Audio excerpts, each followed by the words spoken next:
All pointers converge on a central theme.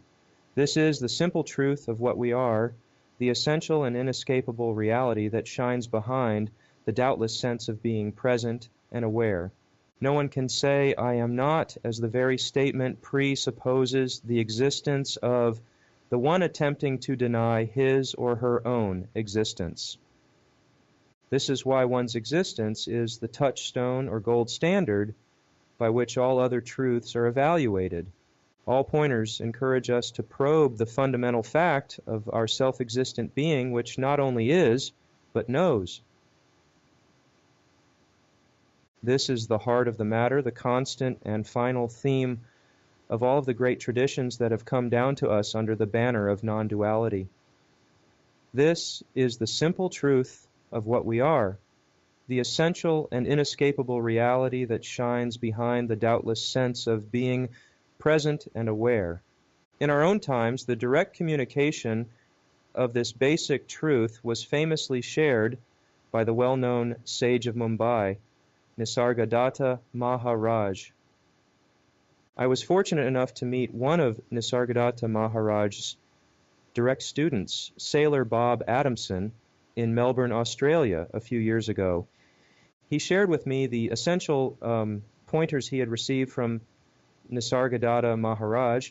More importantly, he was able to point to the reality of my being so directly that it could no longer be avoided or overlooked. As he once mentioned to me, it is not the words themselves that are important, but the living reality behind the words that makes the difference.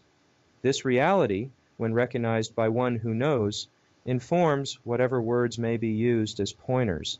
This is the pure light of non-conceptual awareness beyond thought. It is not that reality is difficult to perceive. In truth, it is so simple that we overlook the obvious.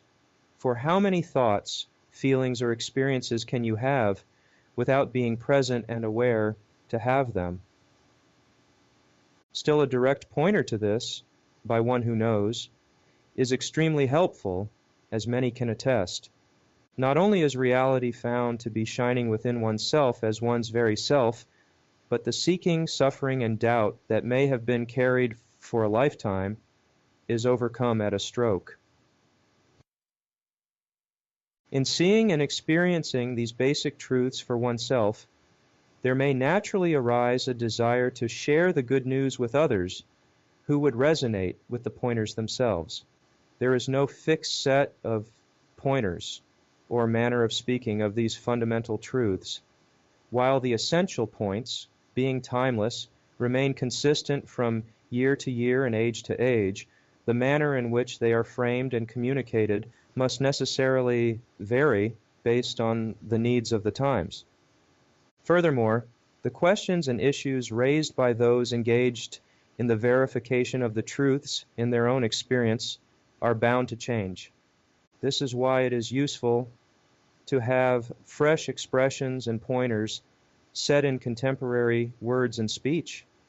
This allows us to focus on the essence and frees us from having to digest archaic terms and outdated cultural trappings. If we are looking for answers at a conceptual level, the pointers are just words. Clearly, words have no real life or substance, being dead images. Listening to words is about as fulfilling as trying to drink water from the painting of a lake. At some point, an interest may arise to drop all the concepts, pointers, and words. In fact, to stop looking in the mind entirely. In that pause, let the looking turn directly to that clear, doubtless existence shining in your heart. If you are hearing pointers but not looking at what is being pointed to, this will seem like so much empty prattling, for that is all it can ever be at a verbal level. But take the cue and look directly into your own heart.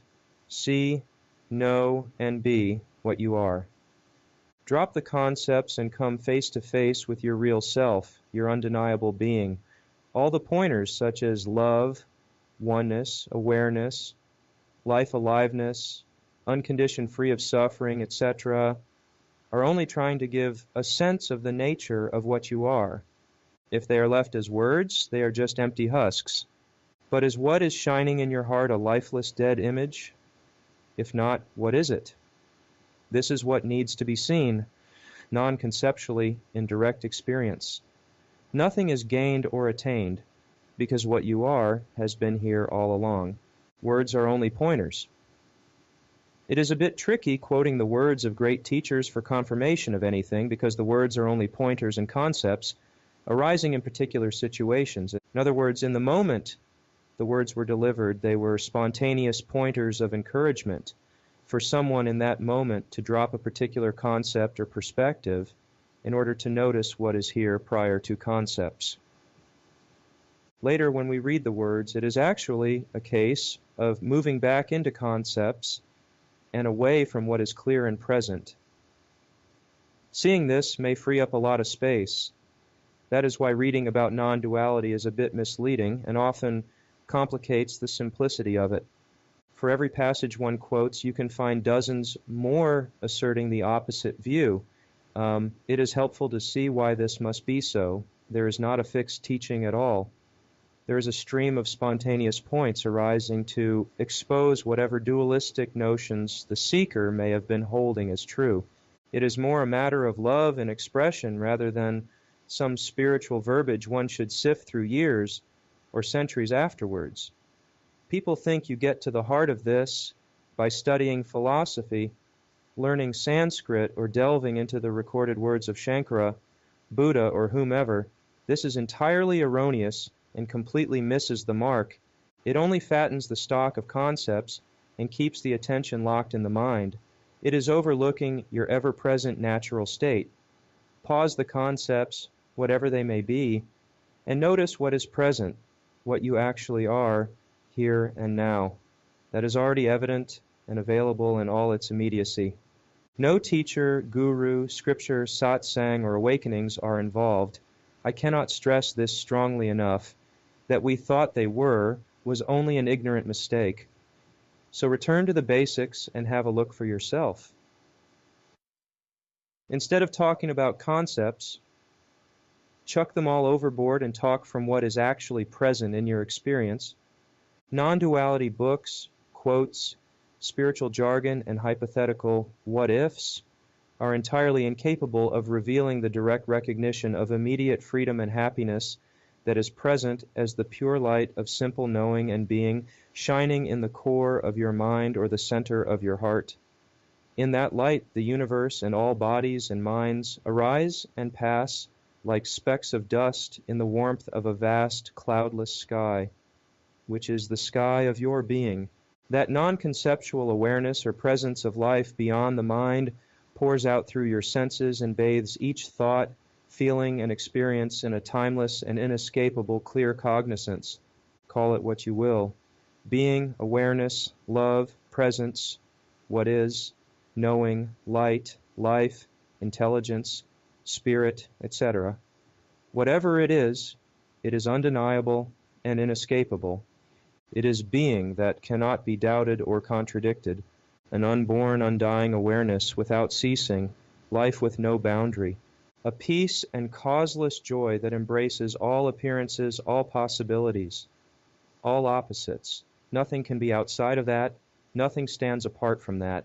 There is nothing other than that, and you are that.